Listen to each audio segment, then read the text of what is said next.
যে অনেক মামলাগুলি আছে যে কিছু কিছু মামলাগুলি ইনভেস্টিগেশন হয় নাই, ইনভেস্টিগেশন হওয়ার পরে যে দোষী হবে তার আইনের আওতায় নেওয়া হবে। কথা শেষ করতে দেন ভাই, কথা শেষ করতে দেন। মাঝখানে কথাগুলি তো কথা বলা যায় না।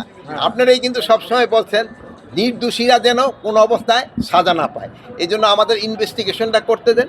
যদি ইনভেস্টিগেশন করার পর যেই দোষী হোক না কেন, কাউরে আইনের বাইরে থাকা হবে না, তারা আমরা অবশ্যই আইনের আওতায় নিয়ে যাব। মাননীয় উপদেষ্টা, বিষয়টা এরকম যে ফৌজদারি মামলা যাদের বিরুদ্ধে আছে তাদের মধ্যে তদন্তে মোটামুটি প্রমাণিত না হলে কারো বিরুদ্ধে ব্যবস্থা নেওয়া হবে না। এটা তো আপনারই আমাকে রিকোয়েস্ট করছেন, আপনারই বলেন নাই ভাই, হাসতেছেন তো, বলেন আপনারই বলছেন, আপনার কথাই তো আমি রাখতেছি যে তারা ওইভাবে প্রমাণিত না হলে তারা আমি কেন একটা নির্দোষ লোকের কেন তো আমি সাজা দেবো, কিন্তু সব ক্ষেত্রে একটা নির্দোষ লোকের আমি কেন সাজা দেবো? কিন্তু সব একটা আরে ভাই শেষ করতে দেন, একটা দোষী দিয়ে হবে তারা আমরা শাস্তি দিব।